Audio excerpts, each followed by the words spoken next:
We invite you to rise for our national anthem.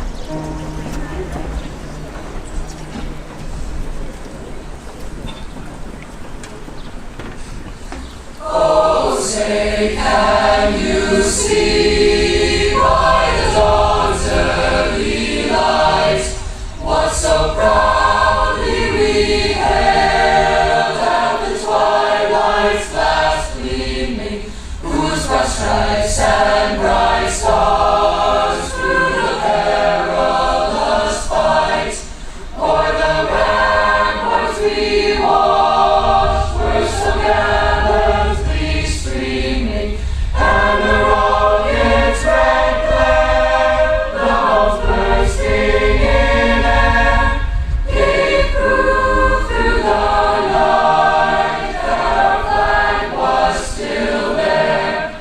Oh, say does that star-spangled banner yet wave o'er the land of the free and the home of the brave?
Welcome, parents, families, friends, teachers, and most importantly, welcome Wellesley High School class of 2022.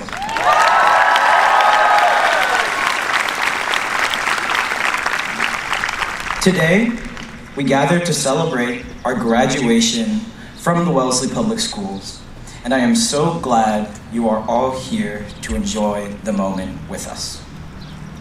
Before I begin, I would like us all to acknowledge that we are on the ancestral and traditional land of the Massachusetts people. We should also acknowledge that our country's practice of genocide, removal, assimilation resulted in the settlement of these lands and the near erasure of Native culture and language. We must commit to understanding the lives of Indigenous peoples, both past and present, and honor and respect the relationship between these peoples and the land we are on today.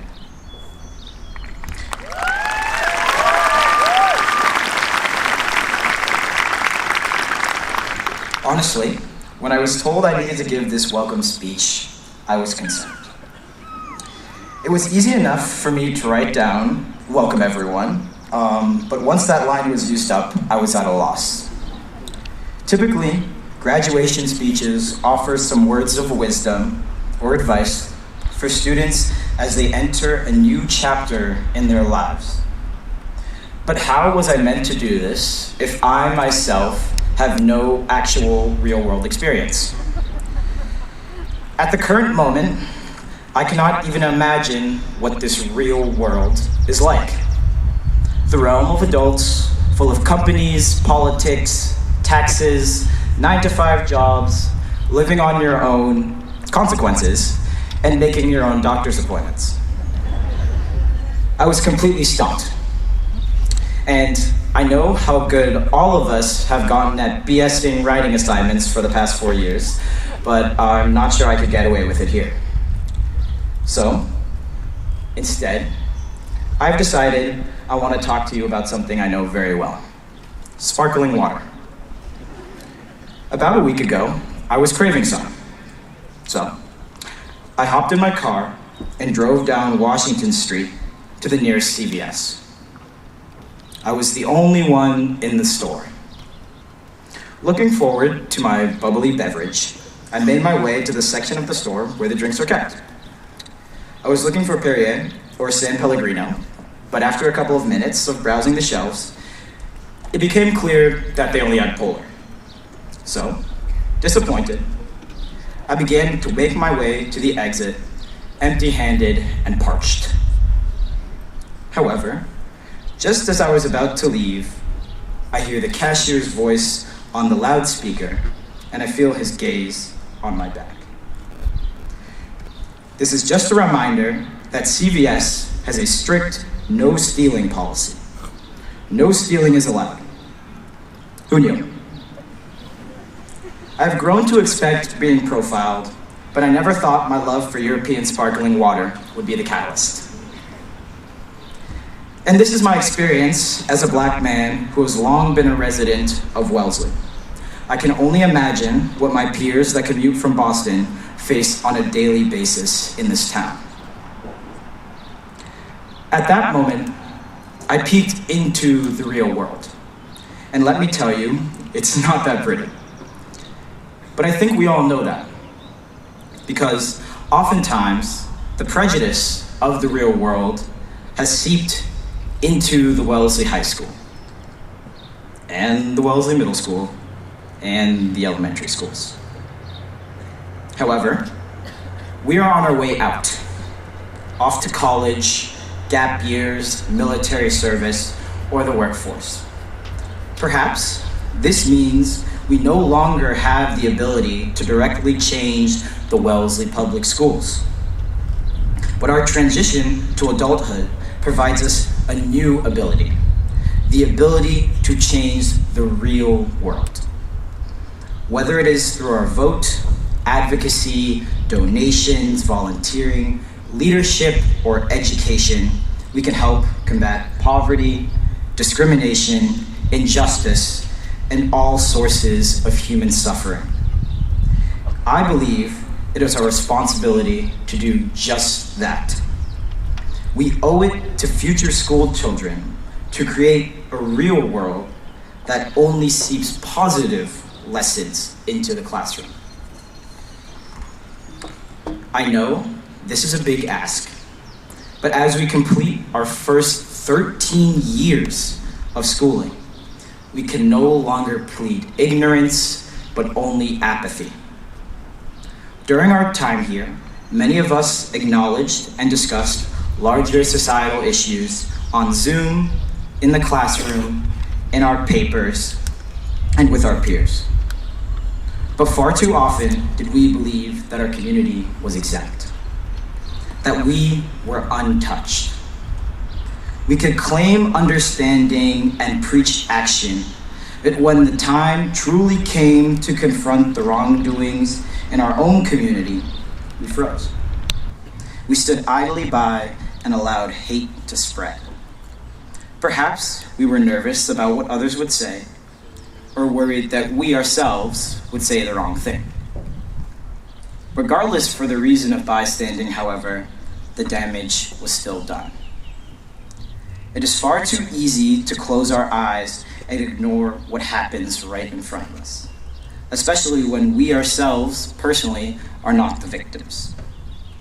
However, in order to create the change we are so desperately in need of, and that I know we are capable of, we must gain the confidence and the courage to speak up and to act. But a step comes before all of this. First, we must look inwards. The intra-personal confrontation will always require more courage than the interpersonal. We all believe that we do the right thing, that we are on the side of good. However, so convinced that we are not part of the problem, we often refuse to become part of the solution. But societal growth begins with individual growth. We must learn to unlearn our biases, and we can only do this through education, empathy, bravery, and building relationships. I know that I said this speech was about sparkling water, but I will leave you with this. Today, you will be told 1,000,000 times that you will go on to change the world or do great things. But great achievements on a personal level and on a societal one only come through pushing. So I urge you, always and everywhere, not only to push others, but to push yourselves, so that we can all be better and build a real world that we are proud of. Just like this water, our own personal reflection and betterment will cause a ripple effect in our own community. And don't worry, I got this from Walgreens. Thank you.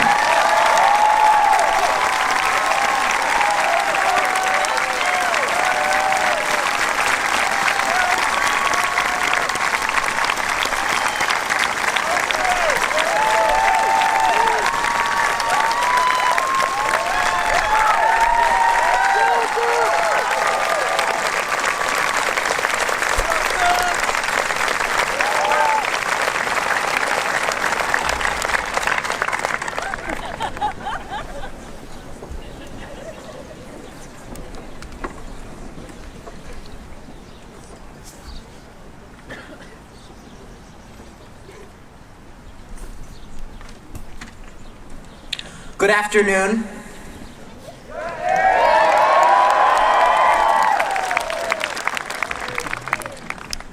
Gathered here today, it is important that we remember the enormous generosity of our community. Our beautiful high school stands on land given to the town by the Kingsbury, Howe, Clapp, and Babson families over a century ago.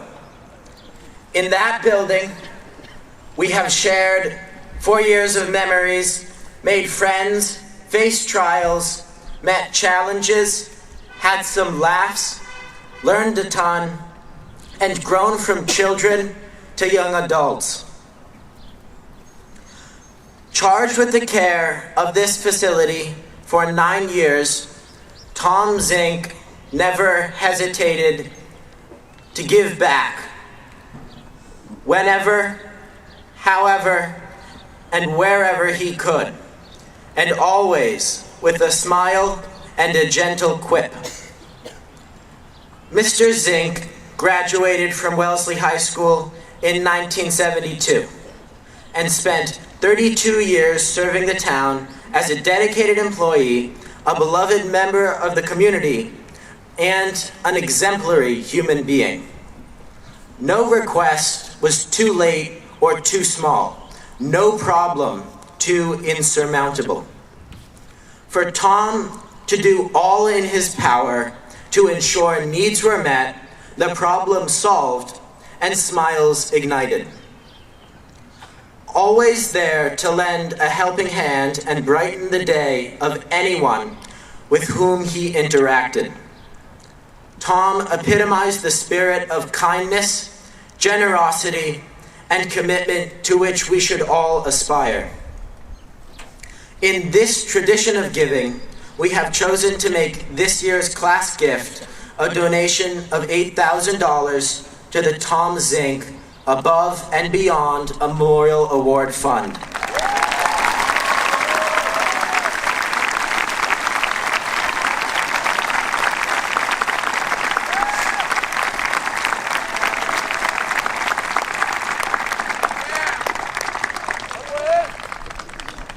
Thank you.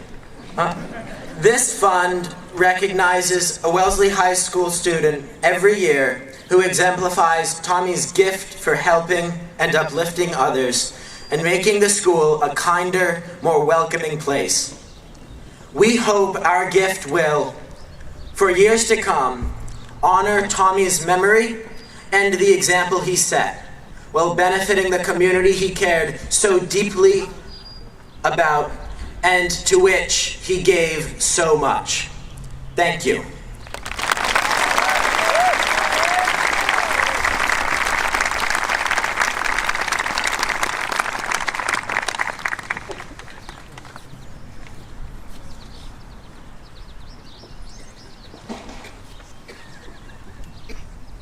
Hi everyone, my name's Anna Hemler, for those of you who don't know me.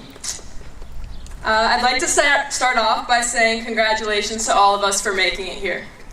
Believe me when I say I've dreamed of this moment many times. Not necessarily of being here in a red cap and gown, but actually of the day when I would finally say goodbye to all of you for the last time. I saw myself surging forward into the future I envisioned, which was, invariably, fantastic and impressive, and something many of you would watch in awe, wondering, who really was she all those years? Standing here now, though, I don't feel the desire to impress you.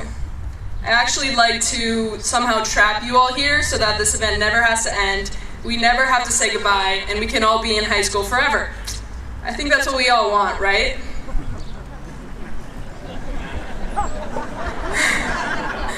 When I was a freshman, I liked to wear outlandish outfits.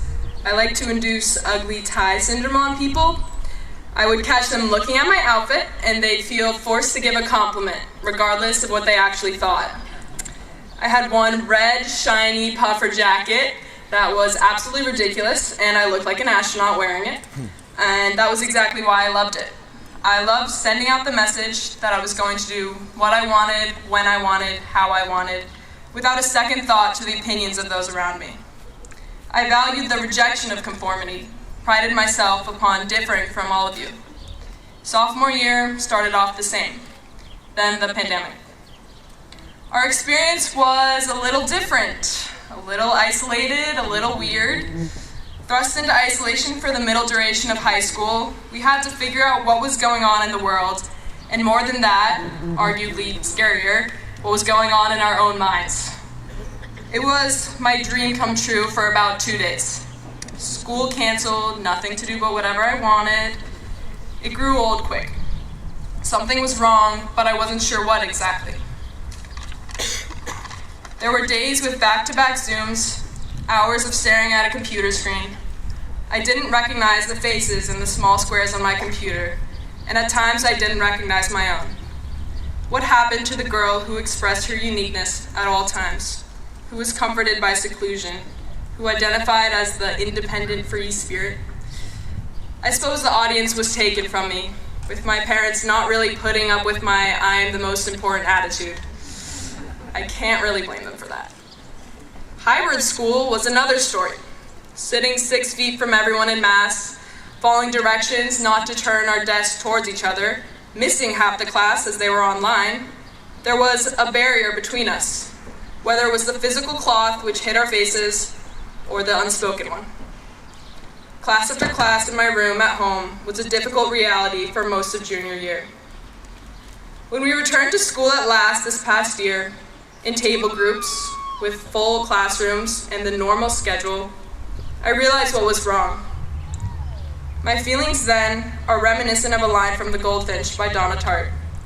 I had borne my solitude stoically enough without realizing quite how alone I was. Without school every day, Without seeing the people I had grown to know quite well, loneliness became the norm. I believe a feeling of resounding helplessness is familiar to all of us, where the only possible solution was to wait. Wait for a day where this would all be over, wait for the restoration of a normal high school experience. It was through that feeling that I realized that seeing all of you again has been a gift, truly. More than an audience for excessive behavior or a sounding board for jokes, I never knew how much I needed you all. In small conversations at a lab group, to short hellos in the hall, to a 7-minute advisory chat. I had previously and incorrectly thought that I was above the banal relationships of high school, ones that I thought would end inevitably. It took all of it being taken away for me to realize that those relationships are everything. The connections between people are all that we have. At the end of the day, some of us might go on to achieve great things, and others of us might go on to live the lives that many have before. But what defines a life is not necessarily the things we do or the places we go. It's the people we touch, inspire, admire, grow with, understand, love.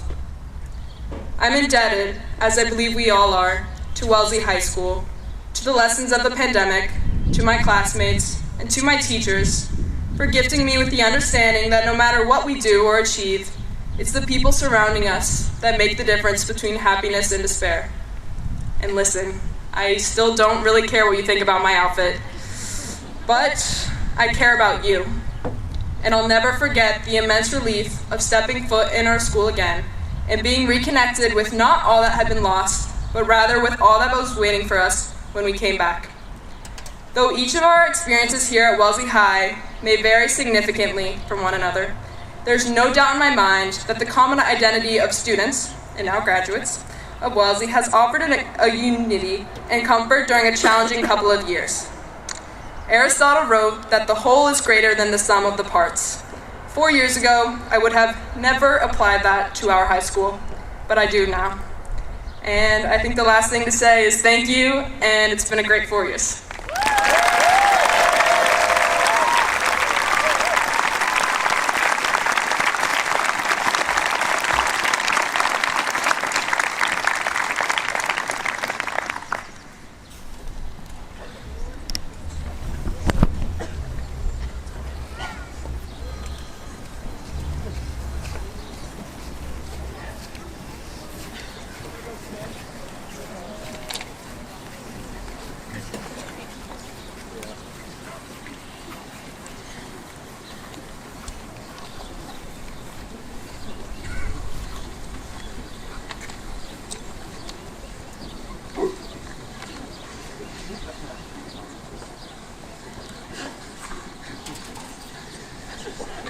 We invite you to stand for the singing of Lift Every Voice and Sing, and then be seated for the singing of I Was Here.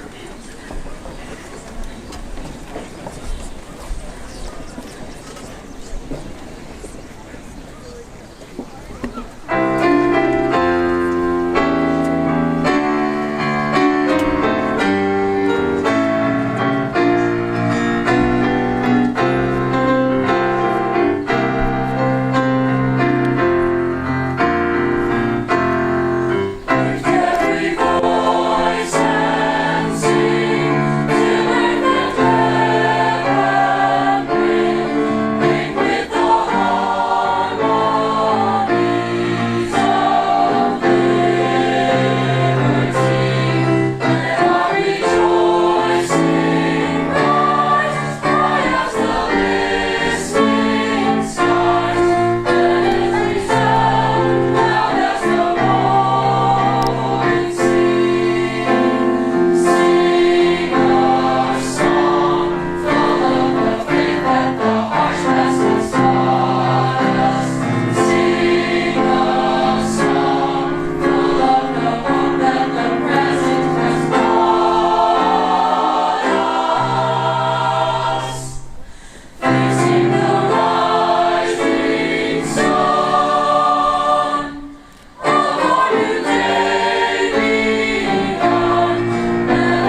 about this weather?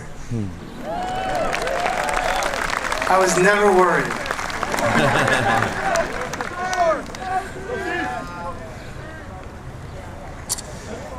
Dear graduates, Dr. Lucier, members of the school committee, parents, faculty, and honored guests, let me again welcome you to the Wellesley High School commencement exercises for the class of 2022. Before I start, I'd like to take a moment to acknowledge the career and contributions of Dr. Robert Cohen, who is retiring this spring after a distinguished career teaching math and computer science. When Robert started here, we had a single elective computer science class. Now, we have at least 10 sections a year of 3 different courses. Yeah.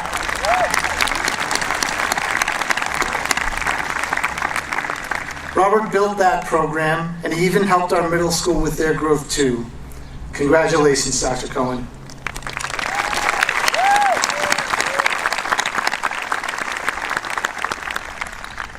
For my theme tonight, I'm going to borrow some advice that an old teaching friend of mine used to tell his students almost 30 years ago when I first met him. Ed Udell was an English teacher, and he used to implore his young writers and thinkers to take the long way. It's shorter. He would often complain to me that his students would take shortcuts in their writing that would inevitably lead them to making the same mistakes again and again. They never wanted to write another draft or spend the time to really brainstorm their ideas prior to setting pen to paper. Mr. Udell was an excellent teacher because he pushed his students to take the long way. I think the advice to take the long way in life is valuable too. For example, a teacher might herself take the long way by getting to know the students she has while trying to instruct them in content and skills of her discipline. A parent might take the long way by letting their child falter just enough without stepping in so they get used to failing before life deals them one of its inevitable blows. A business might spend extra time, in research and development before bringing a product to market that might not be effective or could be dangerous. But life is full of tempting shortcuts. It's tempting to find a book summary or a pre-written essay online rather than going through the process of reading or writing yourself. It can be tempting to race into a romantic relationship without taking the time to be friends first. And yes, I realize that's awkward to get dating advice from your principal. It's tempting to blast someone online, someone who expressed an opinion different than your own, rather than curiously engage the person in a discussion in which both of you might be enriched. Taking the long way is, well, it's longer. Today, it's rare that we're willing to wait patiently for the things we want. Certainly, sometimes waiting isn't an option. We don't need to look any further than the events we've been living through these past few weeks with the horrible shootings in Buffalo, New York, and Uvalde, Texas. In fact, I read this past Monday that there have been 14 shootings with at least 4 fatalities each in the U.S. since the shooting in Uvalde. Surely the time has more than come to act in order to prevent these killings from continuing.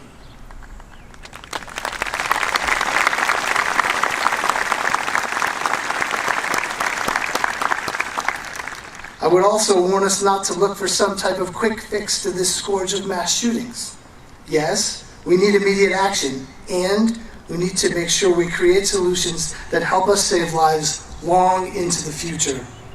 Even with mass shootings, the wisdom of taking the long way will serve us well. We can also learn from the lessons of the past about the value of taking the long way. Just this April, I had the good fortune to travel with our art students to a small village in southern France called Sarlat. In the square of that village, the students and I saw a monument with 2 sides. One side showed the names of the young men who had gone off to fight and didn't come back alive. The other side listed the names of women, children, and men who had been deported by the Nazis to concentration camps and died there. Those seemed like lessons of the past, and they seemed especially poignant because they took place in the village where we were staying. It was quite a history lesson. But of course, today on the news, you can hear the stories of millions of Ukrainians who have been displaced or killed in that war that rages on as you and I sit on this beautiful field. 80 years after World War II, the world is still grappling to defend the innocent in places like Buffalo, Uvalde, and Kyiv. The authoritarianism of the past was something I grew up believing would always stay there. It has not. We need to take the long way here too. If we want to have a world that is just, peaceful, and kind, we have to continually be vigilant, and we cannot take shortcuts. We need to do the real work of understanding each other. Mr. Udell taught his students to do that work with every assignment, and today I'm telling you that our assignment is the work we need to do with every conversation, every relationship, and every decision we make with our future. We will continually have the opportunity to separate ourselves from people who think differently from us, or we can take the long way and do the work necessary to understand and unite people. Just this week, I've been greatly moved watching you at your prom and at your yearbook signing just yesterday. You displayed great class spirit watching the senior videos. I saw you taking the long way as you wrote beautiful, thoughtful notes, took pictures, and told stories about the many experiences you shared with each other over your time here. We could hardly get you to leave the field to come inside and watch the videos. And when the event was over, supposedly over, you again lingered in the lobby in the cafeteria, writing to each other and talking. You didn't want to miss a person or a moment. That's exactly how taking the long way is done. Khalil Gibran, in his poem The Prophet, wrote, "The teacher gives not his wisdom but his faith. He cannot give you understanding. He brings you to your own threshold." All of us here in the Wellesley High community have collectively brought you to this threshold we call commencement. Now it's time for you to find what way you'll take. I hope you'll take the long way, because it's shorter. Congratulations.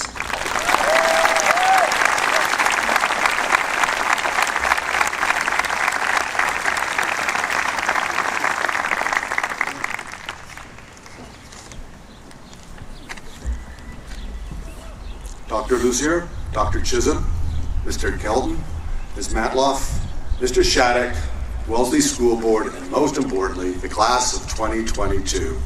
Thank you, it's an honor to be here.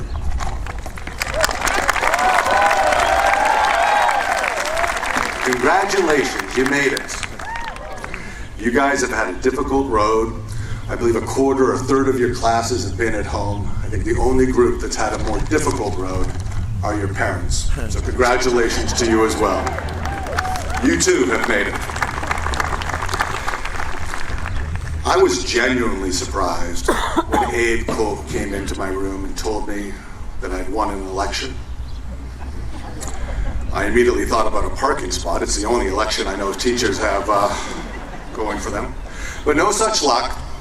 I was elected to be a commencement speaker, which brought my second reaction, fear. Despite the fact that I speak every day in front of people, like most people, I probably have a fear of public speaking. But despite these trepidations, I said yes for a number of reasons. First of all, it is indeed an honor to speak before you. Secondly, I had no choice, as my speech will later indicate. And third, I was scared to say no to Abe. So a month ago, I attended my daughter's graduation, and as you could imagine, I was very excited to hear what the commencement speaker had to say. And when the speaker, a gentleman by the name of Mitchell Jackson, talked about trying to figure out what he would say, he did what many people had advised me to do. He said, he went online and looked at various speeches. He referenced Maya Angelou and Chimamanda Ngozi Adichie, both of whom were commencement speakers at Wellesley College. I expanded my search just a little bit to include the entire town of Wellesley. And I brought in David McCullough's "You Are Not Special" speech from the class of the 2012 Wellesley graduation. And as I watched these speeches online, instead of being inspired, I was intimidated. these people are really talented. I don't think they put the bad ones online. I don't know. They were. And they have interesting stories to tell. In all seriousness, the speech I saw with Mr. Jackson, this is a man who spent his 20s incarcerated at the age of 28 without a college degree. He's a convict. He had very few doors open to him. It took him 17 years to get his first manuscript published. I thought his tenacity and perseverance were truly inspiring. The only other thing, his humility. I mean, he never once directly referenced that he was a Pulitzer Prize winner. And as I listened to his speech and I reflected upon it afterwards, I felt that his power came from his openness, from his honesty. And herein lies my problem. I don't want to be that open. There are some things I don't disclose. And so I spent 3 weeks trying to write a speech that sidestepped these issues, circumnavigated the major events in my life. And it's not that there's anything to hide, it's just that it's hard. And as any student who has ever spent any time in my classroom, you all know that I have no problem talking about myself. I call those teaching moments. But I'm standing here before you because we have a relationship. You know who I am, but you don't know how I got here. You know I had a career change, but you don't know why. The truth is, I had a traumatic experience. In 1998, my only son passed away. And while I do not wish to dwell on the morbid details, it was the pivotal moment in my life. I was unhappy, I was angry, I felt the world was unfair, I was just completely miserable. Having said this, I must stress that the focus of this speech is not on that, it's on what happened afterwards. I can guarantee you that you will get knocked down. You will have traumatic moments, because it's part of life. What's going to define you is how you react. How do you pick yourself up? How do you soldier on? And as I reflect back on how I rebuilt my life, I've discovered that there are 4 fundamental truths or factors that have guided me. And I hope that they may guide you. I will start with the most basic and work my way up. First, read.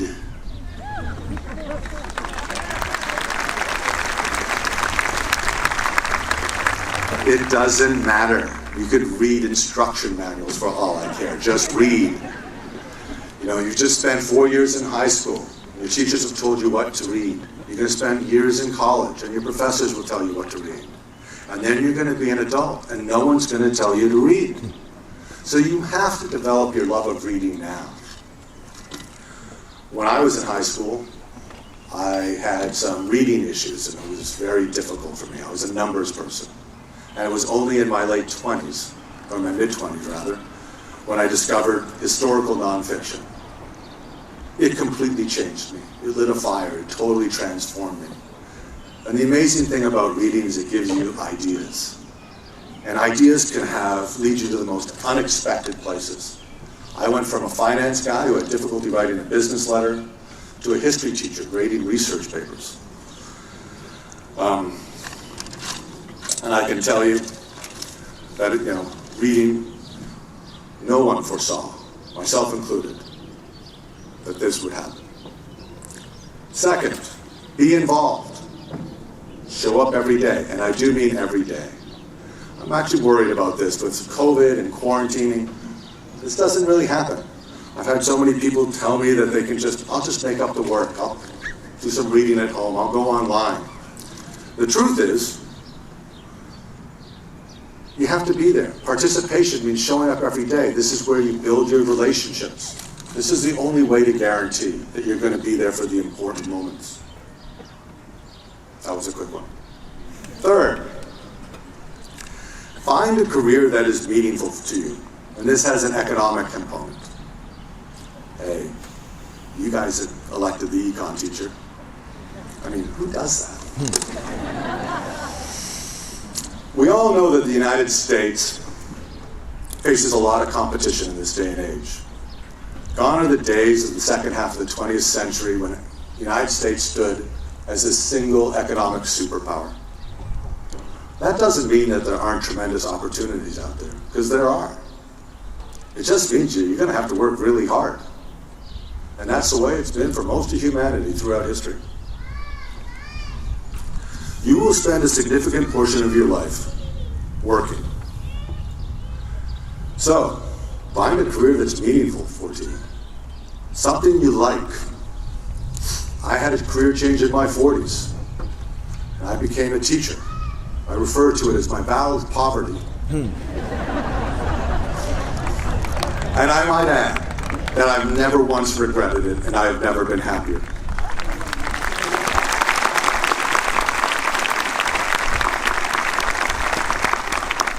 So find a career that's with meaning. And if you find yourself in a dead-end job, change the job. If you find yourself in a career you don't like, change the career. In economics, there's a concept called sunk costs, which essentially means that what's in the past can't be changed. So what really should guide your decisions are the present and the future. And so think of it this way. Today is the first day of the rest of your life. And if you think in those terms, you should not be trapped in something that is unfulfilling. Now, some of you will seek out the almighty dollar. And I feel that I am a business teacher, therefore I'm compelled to tell you that it's okay. And it is, especially if it gives you the wherewithal to pursue things that are meaningful to you. My last point, O2 referenced it, change the world. The simple one, right? Everyone has to say it. And how, pray tell, do you change the world? Well, you do so by making the world a better place for others, by being involved, by being part of a community. I'm not saying you have to solve world hunger, but if you can, by all means, go ahead. It could be as simple as helping out a neighbor who's struggling. One of my course objectives in my finance class is, and I quote, "You are better off in a community than by yourself," end quote. And we all know that my finance class this year was a tad notorious. Yeah, it was. Because there were a few rugged individualists who steadfastly resisted this notion. They just flat out did not buy it. We all know who you are. But I'm an optimist. I say give them time. They're going to come around. It might take a while though. But being serious, if my third point is finding something, a career that is meaningful to you, then my fourth point is that it has to be shared to be truly meaningful. And to summarize these points, things like being involved, doing something that's meaningful and positively affecting others. This is why I say I had to accept this honor of standing before you. I remember 5 years ago, when I was interviewing for a job here at Wellesley, and I had interviews at a number of different districts. A colleague at my old school, Ray, came in and he said, "You want the Wellesley job." And I said, "Why?"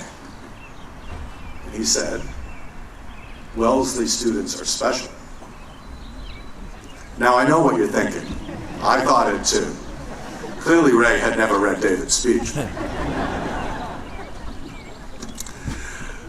But he was right, and I know he's right, because I stand before you in the classroom every day. You guys are involved, you're curious about life, you positively impact and support each other. You are already moving in the right direction towards meaningful, constructive, and I hope, happy lives. So in closing, I know I speak for your parents, family, friends, administrators, and my fellow teachers when I say that we love you, we are proud of you, and we can't wait to see how you change the world. Thank you and congratulations.